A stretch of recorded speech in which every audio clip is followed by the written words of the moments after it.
फिर से आपका स्वागत है। इलाहाबाद उच्च न्यायालय ने एक बहुत ही महत्वपूर्ण निर्णय में गैंगस्टर एक्ट के तहत अपीलांट की सीज की गई प्रॉपर्टी को रिलीज करने का आदेश दिया है। साथ ही नाराजगी जताते हुए उत्तर प्रदेश सरकार को कहा है कि न्यायालय डिस्ट्रिक्ट मजिस्ट्रेट या लोअर कोर्ट्स के माउथपीस या पोस्ट ऑफिस बनकर नहीं रह सकते, उनको विधि अनुसार कार्य करना चाहिए।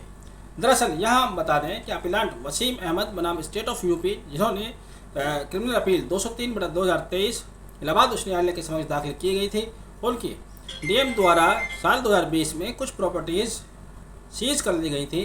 कहा यह गया था कि यह संपत्ति गैंगस्टर द्वारा साल 2012 से 2020 के बीच में अर्न की गई हैं और ये एंटी सोशल एक्टिविटीज़ से अर्न की गई हैं। यहाँ पर इलाहाबाद उच्च न्यायालय ने कानून का खुलासा करते हुए कहा कि गैंगस्टर एक्ट की धारा 2 व 3 के तहत प्रोसिक्यूशन यह साबित करने में नाकाम रहा कि सीज की गई प्रॉपर्टी गैंगस्टर द्वारा गैर कानूनी गतिविधियों द्वारा एक्वायर्ड की गई थी। उन्होंने कहा कि धारा 14 के तहत डीएम द्वारा सीजर आदेश को चैलेंज नहीं किया जा सकता है, केवल रिप्रेजेंटेशन दिया जा सकता है। यदि उस रिप्रेजेंटेशन के तहत कार्रवाई नहीं की जाती है तो उस रिप्रेजेंटेशन को सेक्शन 15 में कोर्ट में चैलेंज किया जा सकता है, कोर्ट में रेफरेंस दिया जा सकता है। कंसर्न कोर्ट में कोर्ट द्वारा सेक्शन 16 में एक इंक्वायरी की जाएगी और उस इंक्वायरी करने के बाद जब कोर्ट अपना आदेश देता है तो कोर्ट उस आदेश के साथ अपना रीज़न भी देगा और एविडेंस भी देगा।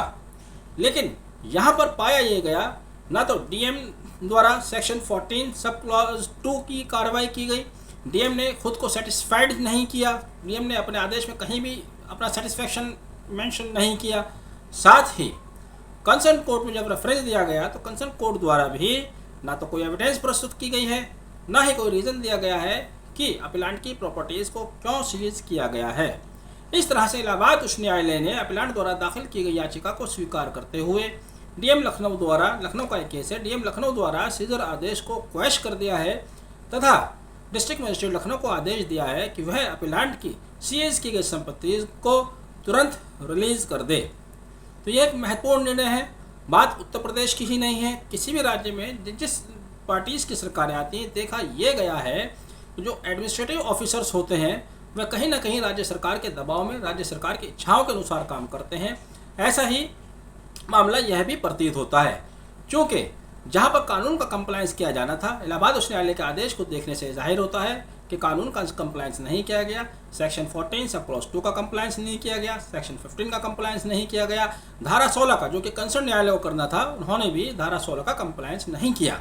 तो इस तरह से जब जब राज्य सरकारें या एडमिनिस्ट्रेटिव पावर्स कोई गलत कदम उठाती हैं तो उनके ऊपर न्यायालय इसीलिए बैठा हुआ होता है ताकि उन चीज़ों को देख सके, उन चीज़ों को मेंट कर सके। यही इलाहाबाद उच्च न्यायालय ने अपने आदेश में कहा भी है। इलाहाबाद उच्च न्यायालय ने साफ तौर पर कहा कि न्यायालय केवल माउथ पीस या पोस्ट ऑफिस नहीं बने रह सकता, उसको विधि सम्मत कानून के अनुसार कार्य करना चाहिए।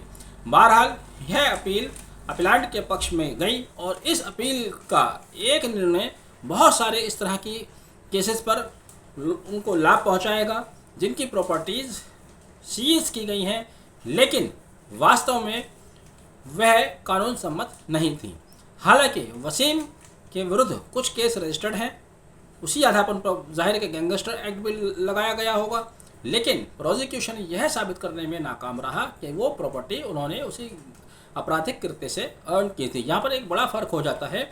आजकल होता यह है जब किसी व्यक्ति के खिलाफ कोई केस दर्ज होता है तो तुरंत उसकी प्रॉपर्टी जब्त कर ली जाती है, बुलडोजर चला दिया जाता है। इस तरह के आर्बिट्रेरी डिसीजन चल रहे हैं, सरकारों द्वारा लिए जा रहे हैं।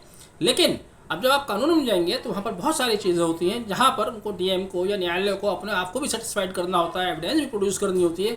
वो सब चीज़ें अगर नहीं की जा रही हैं तो आप उसके खिलाफ तभी हाई कोर्ट या उसके आगे कोर्ट जाते हैं। बहरहाल आपने वीडियो आखिर तक देखा, मैं उम्मीद करता हूँ वीडियो आपको पसंद आया होगा, आपके काम का भी होगा। इसको आगे भी शेयर करते चलिएगा, कानून से मुताल्लिक है।